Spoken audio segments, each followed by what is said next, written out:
Un cordial saludo a todos. Bienvenidos a esta nueva entrega de Aula Abierta, que es una suerte de charla, de seminario, de clase, que se brinda a todos los alumnos de GACAL que participan en distintos cursos que tienen como sustrato Derecho Constitucional. Claro, ya luego viene el desarrollo de cada una de sus clases, pero estos seminarios luego, con la autorización de la dirección, se brindan para Tribuna Constitucional.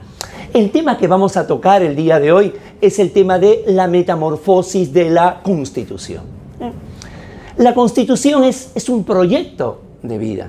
La Constitución es una obra humana que es un proyecto de vida política y jurídica. De tal forma que podemos hacer la analogía con otro proyecto de vida, que viene a ser, por ejemplo, el nacimiento de un hijo. Entonces, ese proyecto de vida, desde el momento que se le concibe, desde el momento que comienza a diagramarse su futuro, desde el momento que se toman las decisiones hasta su mayoridad y a veces, más allá de esa edad, uno va estableciendo un cierto perfil como padre. Uno va señalando un determinado camino, ¿no? Va orientándolo. Sin embargo, luego ya en el desarrollo de la vida pueden haber accidentes o pueden haber incidentes, ¿no? Esto segundo, realmente el nombre es porque tienen una incidencia, una relevancia en la vida de la persona. Y ya luego, con la mayoridad y luego con algunos años más, nada nos garantiza de que todo aquello que nosotros hayamos pergeñado, nos hayamos esforzado, finalmente se logre que ese proyecto de vida sea el que nosotros avisoramos con su concepción y su posterior nacimiento. Nada nos garantiza eso. Puede ser que todos seamos una persona, una familia, de todos abogados de diferentes ramas y la persona no salga un deportista. O puede ser que sea nuestra familia una familia de marcada tradición católica, ¿no? Católica practicante, y finalmente la criatura pueda optar por el ateísmo. O, si se quiere, venimos de familias que nunca han conocido el divorcio ni la separación. Son matrimonios que duran añares, que pasan el medio siglo, y finalmente la criatura, que fue en un momento y luego creció, optó simplemente por el concubinato o por los múltiples divorcios. Es decir, cuando uno establece una suerte de proyecto de vida, en este caso, de vida humana en lo absoluto, se hace seguramente todo lo posible. Por eso es que trabajamos, por eso es que invertimos en su educación, en su formación, pero insisto, ¿no? Lo que máximo seguramente que podemos hacer es reducir el límite de error, pero lo que está muy lejos es de asegurar que va a ser como nosotros hicimos el dibujo inicial. Bueno, lo mismo pasa con la Constitución. Cuando la Constitución es preparada por el Poder Constituyente, seguramente hay una idea. El Poder Constituyente es una suerte de Congreso, pero con marcadas diferencias. Mientras el Congreso normalmente tiene un plazo de 4 años, 5 años, 6 años, 7 años, lo que dura el mandato presidencial, el Poder Constituyente no, normalmente tiene el plazo de 1 año, salvo algunas vicisitudes como fue el Poder Constituyente boliviano, que duró 3 años para la última Constitución del 7 de febrero del año 2009. O puede darse alguna circunstancia según la cual hay mayorías y minorías como si fuera un Congreso, y como tiene que ser un consenso, definitivamente sale una cosa no blanco y negro, sino sale un gris con distintas intensidades y distintos matices, ¿no? Pero lo ideal es que justamente lo que fue el punto de partida, lo que motivó la Constitución, esa intención sobre todo de los primeros próceres, sobre todo del nacimiento de una república. Más que nada, cuando se comenzó como país se tenían líneas directrices. O se va a hacer una monarquía constitucional o se va a hacer una república. Se va a hacer una república unitaria o se va a hacer una república federal. Se va a tener un jefe de Estado separado del jefe de gobierno o se van a unificar. Que eso, que de alguna manera, insisto, no fue el sueño como patria, producto de una descolonización, de una escisión, de una separación o de una independencia, sea la que se mantenga, con el paso de los años. Esto lamentablemente es la excepción. Pasa, por ejemplo, con Estados Unidos. Estados Unidos continúa con la Constitución de 1787 y sus 7 artículos. Lo que ha tenido son las denominadas enmiendas constitucionales, menos de 30, pero que en ningún momento han tocado a esos 7 artículos. Lo que han hecho es irle sumando la parte referente a los derechos fundamentales. De tal forma que hoy, más de 223 años después, la Constitución que hicieron en el Congreso de Filadelfia, la Constitución que redactó Jefferson, la Constitución que tuvo las ciudades de Washington, de Hamilton, de Adams, finalmente se mantiene. Y eso es lo maravilloso, porque va a formar lo que el estudioso salmantino Pablo Lucas Verdú denomina sentimiento constitucional. Esto que podemos nosotros de alguna manera pensar, oye, no suena bonito sentimiento constitucional, pero es algo utópico, es una circunstancia seguramente metafórica. No es así. Nosotros lo desarrollamos en Tribuna Constitucional en un programa de El Derecho es Redondo, lo que es el sentimiento constitucional, haciendo el parangón con lo que es el sentimiento futbolístico, el hinchaje, ¿no? Pero volviendo al sentimiento constitucional, no es verso. El sentimiento constitucional justamente es esa identidad, ¿no? Ese maridaje, ese sincretismo que se forma entre la ciudadanía, la población y al mismo tiempo su texto constitucional. Pero para eso el texto constitucional tiene que ser sólido. Para eso el texto constitucional tiene que tener esa vocación de permanencia.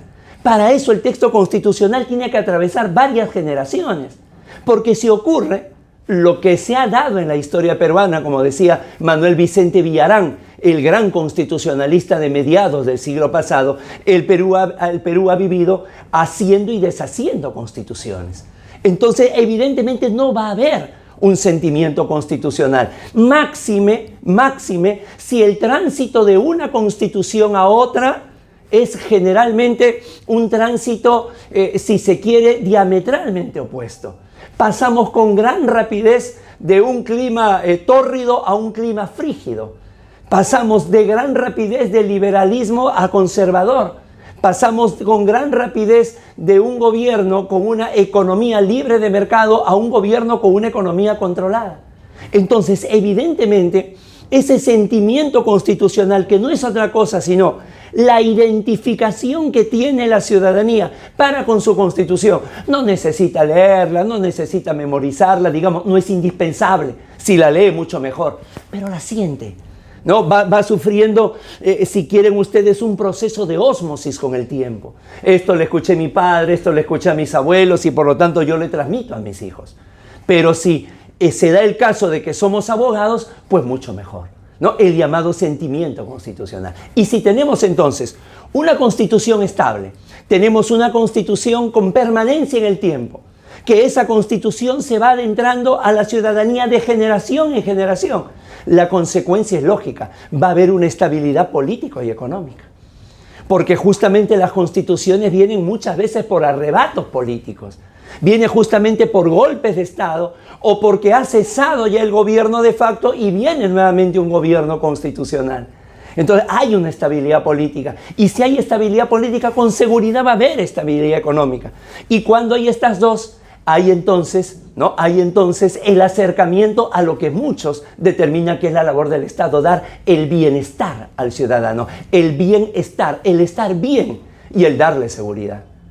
Pero esto estamos muchas veces, no solamente estamos hablando en sede peruana, hoy en los cursos de GACAL y con esta virtualidad, hay personas que esto es un curso sans frontières, como dirían, ¿no? En Francia, este es un curso que no tiene límites, no tiene fronteras.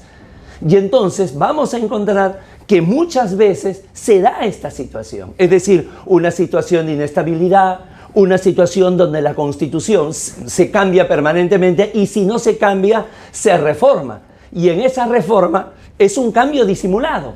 Cuando lo que se le quita o se le cambia a la Constitución finalmente vienen a ser elementos que debían de mantenerse por la naturaleza esencial, al menos de los padres quienes la crearon. Entonces, Fíjense ustedes qué distinto es. Por ello, la metamorfosis de la Constitución. Porque una cosa es, a ver, por ejemplo, la Constitución del 30 de diciembre de 1993, que es la Constitución que rige actualmente en el Perú. Una cosa era esa Constitución con su espacio-tiempo. Una cosa era esa Constitución con su momento histórico y otra cosa es esa misma Constitución, ese mismo texto, el día de hoy. Por eso llamamos la metamorfosis de la Constitución. Y es que, a ver, muchas veces se da que pensar, ¿no? O generalmente sin querer se transmite el siguiente mensaje. Cuando dice, lo dice la Constitución, lo señala la Constitución, es mi derecho constitucional, como debe ser, porque viene a ser, digamos, el gran límite que tiene al poder la Constitución. Por eso siempre le estamos invocando. Y cuando sufrimos alguna arbitrariedad, ¿no? Generalmente no decimos es una ilegalidad, decimos es una inconstitucionalidad, ¿verdad?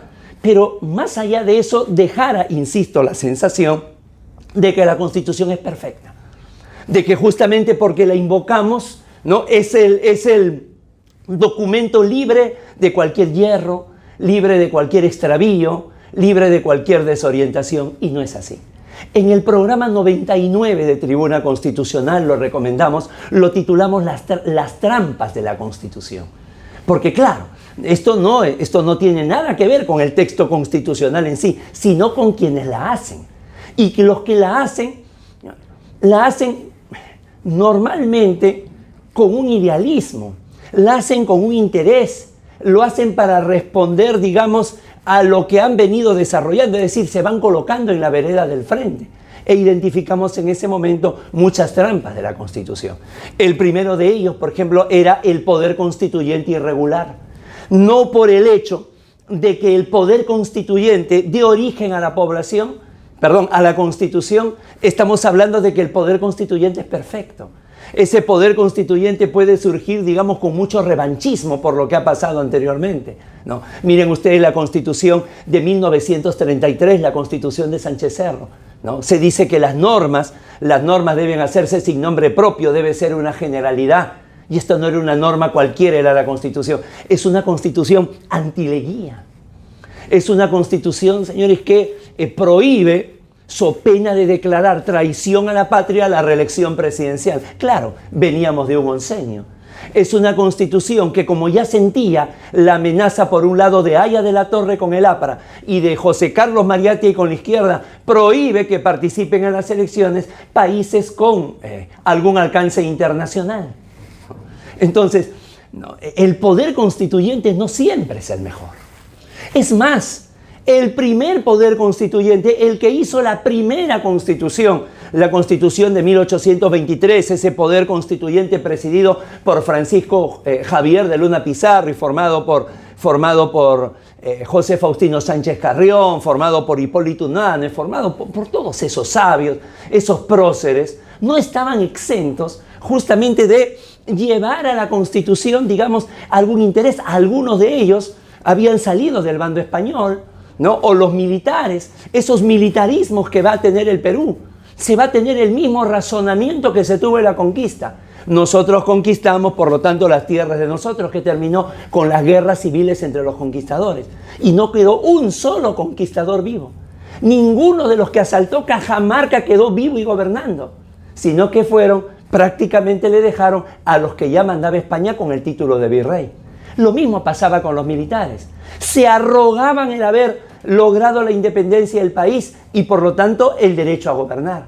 Ahí es donde se mide la grandeza de San Martín, ¿no?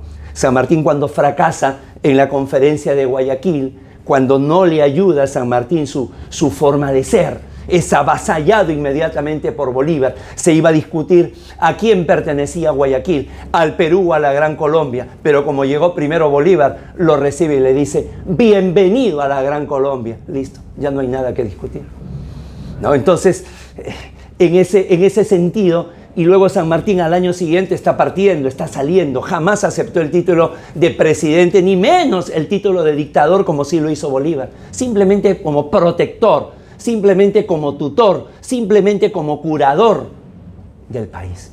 Entonces, ni siquiera esos congresos constituyentes están libres.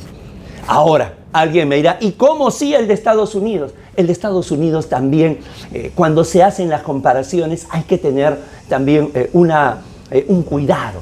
Hay que tener una base histórica, ¿no? Las relaciones de las 13 colonias con Inglaterra eran relaciones absolutamente pacíficas, comerciales, les convenía a ambas. No era la misma relación que tenía España con las colonias aquí en Sudamérica, que era una situación donde se daban insurgencias, era una situación de una relación vertical, abusiva, con un monopolio comercial. No se podía comercializar con Portugal, ni con Holanda, ni con Inglaterra. Solamente había que comercializar con España. Entonces ese monopolio determinaba el que se impusieran sus precios, sus productos. Era una relación insufrible. En cambio, la relación de las 13 colonias, recordemos, no hay un Pizarro, no hay un Almagro, sale gente acaudalada. William Penn tiene tantas tierras que funda Pensilvania. Otro tipo enamorado viene y a su amor funda Maryland. Y entonces, ahí no es el tema económico, es el tema de libertad. Es el tema de que están siendo perseguidos por Enrique VIII por su intolerancia religiosa, el anglicanismo. Entonces se juntan luteranos, calvinistas, católicos, cuáqueros, comienzan a juntarse. Y entonces viene el ámbito referido a la libertad. Entonces, el poder constituyente puede ser irregular. Una segunda trampa que lo advertimos son los poderes invisibles. Ferraioli, lo llama poderes salvajes, ¿no? Aquellos poderes que existen, pero que son de factos, no están regulados en el texto constitucional. Y al no estar regulados en el texto constitucional, no se desarrollan en la ley y no tienen límite. Se refiere al poder político. Gente que no es parte del Ejecutivo, parte del Legislativo, pero que políticamente tiene una influencia importante. Se refiere al poder mediático. Se refiere al poder mediático, un titular, y se trae abajo un candidato presidencial. O por último, el poder económico, ¿no? Ese poder económico que está, por un lado, muchas veces financiando campañas, que está realizando diversas actividades, y entonces a partir de allí, como solamente reconocemos ejecutivo, legislativo y judicial, los poderes clásicos, los de Montesquieu, y además se han sumado los órganos constitucionales autónomos, no se da esto. Entonces, aquí también viene la influencia de este tipo de poder. Una tercera trampa es que la Constitución, no por defecto, cuidado, sino por su propia naturaleza, tiene una serie de conceptos jurídicos indeterminados. Tiene un lenguaje muy abierto, ¿no? Lo que los constitucionalistas dicen es una norma de textura abierta. Entonces, claro, las interpretaciones son múltiples. Por eso se habla de la sociedad abierta de los intérpretes constitucionales. Pero la última interpretación la tiene la justicia constitucional. En el Perú el Tribunal Constitucional, en Colombia la Corte Constitucional, en Brasil el Supremo Tribunal Federal, en Argentina la Corte Suprema. Pero es la justicia constitucional la que tiene la última palabra. Y entonces a partir de acá, eso, por ejemplo, cuando hay periodos de crisis políticas que los ha tenido el Perú en los últimos años, fundamentalmente han sido por ese tema. Han sido por el tema de un concepto jurídico indeterminado. A raíz de la pandemia, las clínicas estaban al 100% de su capacidad y no contento con ello, entonces se establecieron precios exorbitantes, estratosféricos, completamente desalmados, de espaldas a la realidad que se pasaba. Y entonces el presidente de la República dio un plazo de 48 horas para que pudiera determinarse eso, ¿no? Un acuerdo de las clínicas. ¿Para qué no tuvieran esta actitud, digamos, tan falto de solidaridad, tan insensible? ¿Y qué dice el artículo 70? Permite la expropiación como una excepción al derecho a la propiedad, cuando sea, ¿no?, de necesidad pública. Y entonces a partir de ahí, ¿qué cosa es necesidad pública? Y ahí viene todo el debate. ¿Se necesitaba toda la clínica intervenir o solamente las unidades de cuidados intensivos?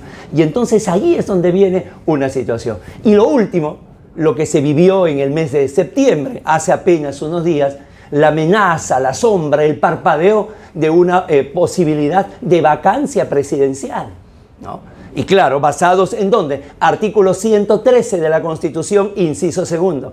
Incapacidad moral permanente. Entonces, ¿qué entendemos por incapacidad moral? Y ahí pueden entrar, insisto, todo tipo de interpretaciones. Entonces, cuando se da una circunstancia de esta naturaleza, esto también constituye un peligro, porque es en los momentos de crisis donde se le da la interpretación de la mayoría. Entonces, cuando vemos de alguna manera este ámbito, es que la Constitución del 93 casi se podría decir, al menos en algunos aspectos, está irreconocible. Se ha hecho botox, se ha hecho una serie de cirugía, se ha hecho rinoplastia, porque ha habido una serie de modificaciones, y aquí es donde viene el tema. Las modificaciones también pueden ser modificaciones arbitrarias, modificaciones oyendo la efervescencia del momento, no con la tranquilidad, no con la madurez, no con la sensatez de una deliberación, no, sino llevados básicamente no por una situación más bien apasionada, más bien de conveniencia, más bien de oportunidad, y entonces no existe deliberación. Es solamente dar el uso de la palabra, pero finalmente es un diálogo de sordos. Nadie escucha con atención y dice, ah, no, tiene razón, entonces voy a reconsiderar mi fundamento. No, ya cada uno va convencido. Producto, insisto, de la crisis, y entonces allí es donde viene esta circunstancia. O, movidos por algún interés, se establecen seguramente reformas constitucionales populistas. ¿Por qué populistas? Porque es de gran aceptación por la población. Y seguro que la intención es buena. El tema es que la Constitución no lo permite. El tema es que va contra el espíritu de la Constitución, que va contra la naturaleza de la Constitución. Y entonces eso es lo que de alguna manera va a determinar. Y por último, cómo no, también los poderes constituidos descontrolados, ¿no? Es decir, un ejecutivo, un legislativo, un judicial, un tribunal constitucional, que es un verdadero poder del Estado, que actúe ya de una manera descontrolada, ¿no? Que establezca ya o eres tú o soy yo. Y eso no es vivir en una auténtica democracia. Y trae dos consecuencias. La judicialización de la política, que no solamente no es buena, sino que ya la Corte Interamericana de Derechos Humanos la ha prohibido. En el caso Andrade Salmón versus Bolivia, sentencia del año 2016, donde una joven promesa de la política, que fue una concejal, luego alcaldesa de La Paz y todo ello, la tuvieron entre prisión preventiva y prisión preventiva para evitar que siga postulando. O lo otro, ya no la judicialización de la política, sino la politización de la justicia.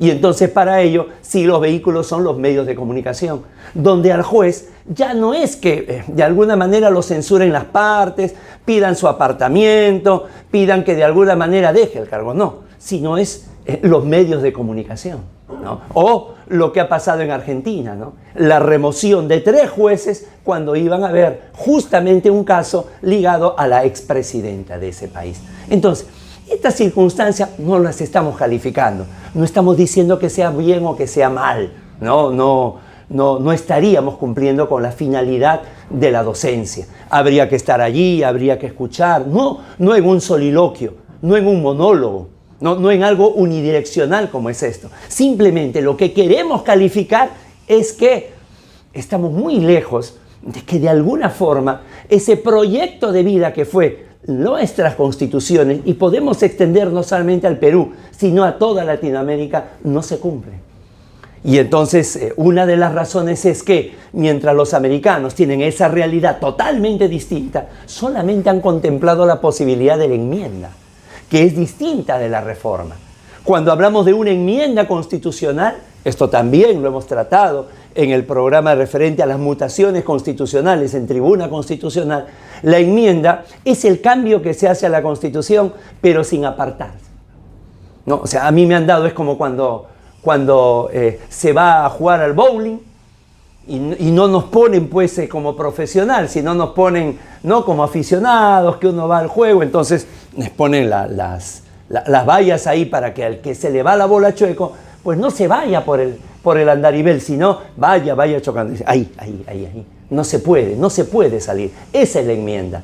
de alguna manera es un homenaje al poder constituyente originario, ¿no? Es un reconocimiento al que creó la patria, al que hizo esa Constitución. No, nosotros no tenemos enmienda, nosotros tenemos reforma, que es el cambio en la Constitución, pero donde uno puede apartarse del espíritu y la voluntad del poder constituyente. Entonces, en algunos casos, producto de que el poder constituyente fue llevado por su momento, por la efervescencia, fue llevado, por ejemplo, porque salíamos de una lucha antisubversiva, salíamos del infierno terrorista de 12 años, que se estableció la pena de muerte para los casos de terrorismo. Cuando ya habíamos nosotros ratificado el Pacto de San José de Costa Rica y no podíamos ampliar la pena de muerte establecida en la Constitución del 79, solamente por delito de traición a la patria y en tiempo de guerra. Y esto es, en un Estado constitucional de derecho no puede establecerse la pena de muerte. Hay algunos países inclusive hasta que se discute la cadena perpetua. Claro, alguien me dice, Guido, has tenido que sufrir un crimen tal para que puedas entender. Probablemente, pero son características que determinan lo que es una reforma, ¿no? Por último, está también el tema referente a lo que viene a ser la reelección presidencial inmediata, ¿no? O sea, los que hicieron en la Constitución, el Congreso Constituyente Democrático del año 92, que se reunió en el 93, que hizo la veces de Congreso y que promulgó la Constitución actual, pues era de una mayoría de quien estaba en el poder, que además de acabar, insisto, frenar la hiperinflación, capturar a Abimael Guzmán y con ello que el terrorismo comience su retirada y la paz con Ecuador, señores, que lo hace posteriormente, determinan esa necesidad de que continúe el cambio, lo que siempre se dice. Y entonces crea la reelección presidencial inmediata, que luego va a ser dejada sin efecto. Entonces, es una constitución que ha sufrido una metamorfosis. La Constitución peruana ha tenido 24 reformas. 24 reformas, muchas de ellas sin tener el conocimiento de lo que es la institución. Hay una reforma que no se llegó a hacer, que fue la eliminación de la inmunidad parlamentaria, ¿no? Porque claro, al momento de decir, oye, ¿y por qué solamente nos van a quitar la inmunidad a los parlamentarios? ¿Por qué no también al presidente de la República? Y ahí recién se dieron cuenta que la inmunidad parlamentaria no es un privilegio, es una prerrogativa. Guido, está mal usada, abusa, sinónimo de impunidad. Perfecto. Entonces hagamos una ley de desarrollo constitucional donde le quitemos algunos candados, donde evitemos que esto se pueda utilizar como un mecanismo de impunidad o de encubrimiento. Pero no, cuando normalmente esto se hace pensando y se hace con nombre propio. Y es allí donde las cosas se desvirtúan. Entonces, miren a lo que nos lleva la reforma. Y por último, ¿no? Uno puede decir, ya, pero ahí nos quedamos con la reforma. La reforma al menos es un mecanismo regulado en la propia Constitución. Está en su último artículo. Está en el artículo 206 de la Constitución. Está el mecanismo, está todo, la reforma. Hay otra forma también de que la Constitución sufra una metamorfosis, que viene a ser la mutación constitucional. Y eso ya no está en la Constitución. Está en la ley, tampoco está en la ley. ¿En dónde está? Simplemente en lo que se ha rogado realizar el Tribunal Constitucional. La mutación constitucional, mientras la reforma, con todos los excesos que se puedan cometer porque puede apartarse de la Constitución original, la reforma tiene sus límites formales, sus límites materiales y está regulada. Es más, cuando hay un cambio en la Constitución, el cambio se nota. No se han eliminado estas dos líneas y se han añadido estas tres. Con la mutación no. Con la mutación la Constitución permanece intacta. Lo que cambia es la forma de interpretar, ¿no? Si en algún momento se regulariza o el Tribunal Constitucional dice que es constitucional la eutanasia, porque cuando dice derecho a la vida se refiere a una vida digna y las condiciones en que vive determinada persona no pueden ser calificadas razonablemente de digna, la eutanasia, no va a variar la Constitución. La Constitución va a seguir diciendo, artículo 2, inciso 1, tenemos el derecho a la vida. Va a seguir diciendo eso la Constitución. Lo que cambia es la interpretación. ¿Y la interpretación quién la hace? El Supremo Intérprete. La interpretación la hace el Tribunal Constitucional, ¿no? Si acá, digamos, se permite el consumo libre de la marihuana, tampoco va a haber un cambio en el texto constitucional. Simplemente el artículo que habla del libre desarrollo de la personalidad, ahora también se va a poder interpretar en ese sentido. Eso es lo que ocurre. Una serie de injertos que se da con distintos congresos, con distintas mayorías, con distintas intenciones, con distintos intereses, con distinta ideología, que lleva prácticamente a que sea irreconocible. Esa es la metamorfosis de la Constitución, ¿no? En el año 2011, el italiano Georges Vigarello publicó La metamorfosis de la grasa, la historia de la obesidad, ¿no? Y ahí establece cómo en algunos momentos de la historia, hace algunos siglos, la obesidad era sinónimo de belleza. La mujer bella no era como la de ahora, ¿no? La mujer delgada, la mujer espigada, no. Era la mujer rolluda, ¿no? Era la mujer carnuda, era la mujer abundantosa, ¿no? Esa era la belleza. Entonces ha ido cambiando. Entonces no es que el texto constitucional, que bueno fuera, que se diera una metamorfosis de la grasa, sigue siendo el mismo paradigma del obeso, pero va cambiando en la concepción. Acá no. Aquí lo que va cambiando es el texto constitucional, muchas veces en valores, vulnerando derechos fundamentales, pero que estos definitivamente no tienen voz ante el griterío que se da muchas veces a nivel ideológico, a nivel mediático y a nivel político. Punto final a esta entrega de Aula Abierta, la metamorfosis de la Constitución. Que, insisto, nuestro agradecimiento a GACAL, porque estos seminarios que son para los alumnos de GACAL, ¿no? Estos seminarios nos permiten compartirlo a toda esa comunidad de Tribuna Constitucional. No olvide suscribirse, no olvide compartir. Si le parece que le valió la pena el tiempo dedicado a esta charla, póngale like. Nos vemos pronto. Un fuerte abrazo.